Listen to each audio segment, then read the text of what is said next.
राधा रानी और उनकी सभी सखियां आंगन में खेल रही थी और अचानक वहां ऋषि दुर्वासा आए। अब ऋषि को देखकर सारी सखियां डर गई और वहां से भाग गई, लेकिन राधा रानी नहीं गई। वे वहीं पर खड़ी रही दुर्वासा मुनि के समक्ष। और फिर ऋषि दुर्वासा ने राधा रानी के समक्ष एक चीज की मांग की, एक ऐसी चीज जो अत्यंत दुर्लभ थी। और वो क्या थी? यही है आज की हमारे राधा अष्टमी कथा की विशेषता। तो चलिए प्रारंभ करते आज की कथा। जय श्री राधे। हरे कृष्णा। एक दिन प्रातःकाल का समय था और स्थान था बरसाना में महाराज वृषभानु का आंगन। चारों ओर शुद्ध और पवित्र वातावरण था। पक्षी चहचहा रहे थे। ग्वाले गायों को लेकर गोवर्धन की ओर जाने की तैयारी कर रहे थे और गांव की सभी गोपियां अपने अपने घर के काम में व्यस्त थी।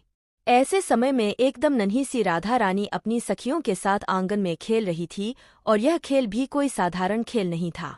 उन्होंने श्रीकृष्ण की मिट्टी से एक सुंदर मूर्ति बनाई थी और कृष्णा के लिए वे भोजन बना रही थी।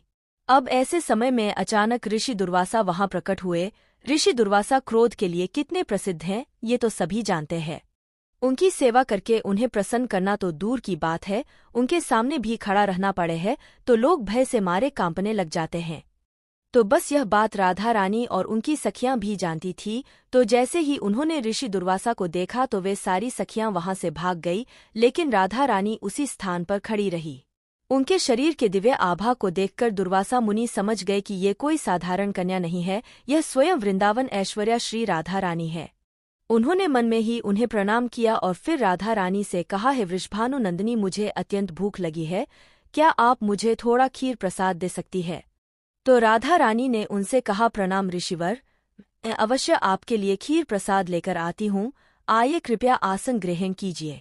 यह कहकर राधा रानी अपनी माता कीर्तिदा के पास गई और उनसे कहा, मैया मैया, हमारे घर में महान ऋषि दुर्वासा पधारे हैं और वह मेरे हाथों से बनी हुई खीर खाना चाहते हैं। यह सुनकर माता कीर्ति अत्यंत प्रसन्न हो गई। उन्होंने राधा रानी से कहा, पुत्री, ये तो हमारे लिए अत्यंत सौभाग्य की बात है, अवश्य ही तुम्हें उनके लिए खीर प्रसाद बनाना चाहिए। अपने माता की आज्ञा पाते ही राधा रानी प्रसन्नता पूर्वक खीर बनाने की सामग्री इकट्ठा करने लगी। उन्होंने सुगंधितदार चावल लिए, श्रेष्ठ गाय का दूध लिया और चीनी ली और फिर चूल्हे के पास बैठ गई खीर बनाने के लिए। बस कुछ ही समय में उन्होंने स्वादिष्ट सुगंधीदार खीर तैयार कर ली। अब वह पहुंच गई दुर्वासा मुनि के पास एक पात्र में खीर लेकर। उन्होंने दुर्वासा मुनि को खीर परोसी और जैसे ही ऋषि ने उस खीर का आस्वादन किया तो उन्हें एक दिव्यता का अनुभव हुआ। ऐसा स्वाद उन्होंने आज तक अपने जीवन काल में कभी नहीं चखा था। उन्होंने अपने मन की संतुष्टि तक उस खीर का स्वीकार किया। इस प्रकार राधा रानी से कहा, है राधिके, मैं आपके आतिथ्य सत्कार से अत्यंत प्रसन्न हुआ हूँ।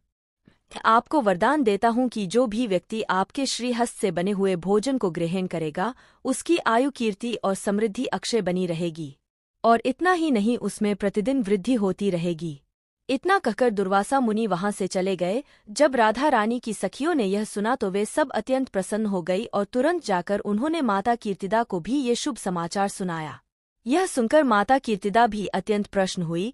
अब देखिए, ऐसा शुभ समाचार छिपा कैसे रह सकता है।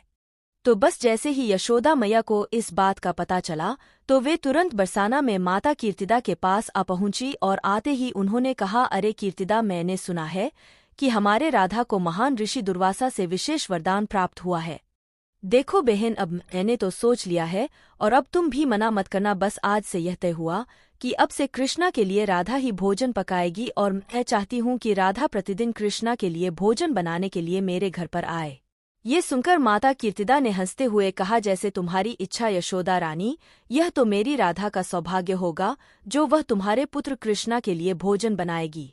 और बस तब से लेकर राधा रानी प्रतिदिन यशोदा नंदन कृष्णा के लिए भोजन बनाने की सेवा करने लगी। तो बस यही है रहस्य कि जहाँ कहीं भी श्रीकृष्ण के लिए भोग बनता है उसे राधा रानी की रसोई के नाम से क्यों जाना जाता है?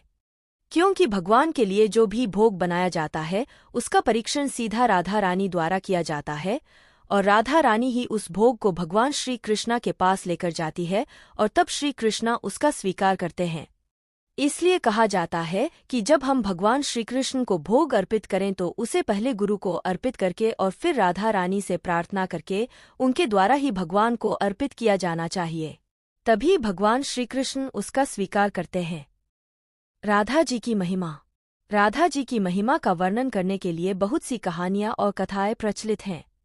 उनके जीवन में प्रेम और भक्ति की कई अद्भुत घटनाएं घटीं। वे भगवान श्री कृष्ण की प्रिय सखी थीं और उनकी भक्ति की गहराई ने सभी भक्तों को मंत्रमुग्ध कर दिया।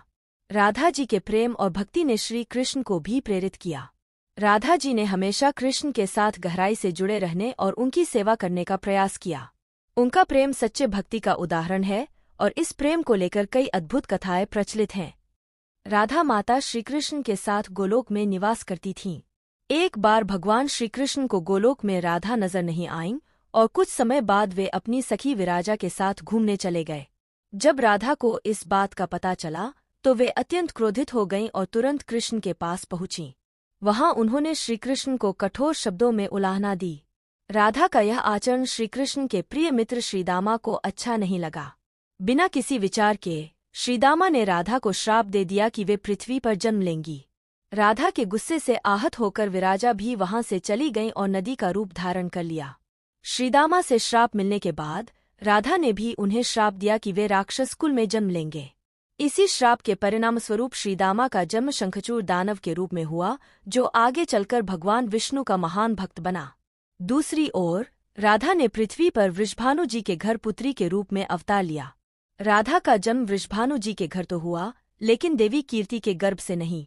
जब राधा और श्रीदामा ने एक दूसरे को श्राप दिया, तब भगवान श्रीकृष्ण ने कहा था कि राधा को वृषभानु और देवी कीर्ति की पुत्री बनकर पृथ्वी पर रहना होगा। मनुष्य योनि में आपके विवाह का संबंध एक वैश्य से होगा, जो मेरे ही अंश का अवतार होगा। इस प्रकार आप पृथ्वी पर भी मेरी ही संगिनी रहेंगी, लेकिन हमें पृथ्वी पर अलग होने का दुख सहना होगा। इसके बाद भगवान श्रीकृष्ण ने राधा से कहा कि अब आप मनुष्य योनि में जन्म लेने की तैयारी करें। संसार के सामने वृषभानु जी की पत्नी गर्भवती हुई और जिस प्रकार एक शिशु का जन्म होता है, उसी प्रकार देवी कीर्ति का भी प्रसव हुआ। हालांकि वास्तव में राधा का जन्म उनके गर्भ से नहीं हुआ था। भगवान की माया से उनके गर्भ में वायु आ गई थी और उसी वायु से राधा का प्राकट्य हुआ। प्रसव के समय देवी कीर्ति को पीड़ा हो रही थी और उसी समय राधा के रूप में एक सुंदर कन्या का जन्म हुआ। राधा का अवतरण भाद्र मास के शुक्ल पक्ष की अष्टमी तिथि को हुआ और तभी से हर वर्ष इस दिन को राधा अष्टमी के रूप में मनाया जाता है। आशा है आप सभी को यह वीडियो अच्छी लगी होगी, तो चैनल को सब्सक्राइब और वीडियो को लाइक करके कमेंट में जय श्री राधे, जय श्री कृष्ण और हर हर महादेव लिख दीजिए।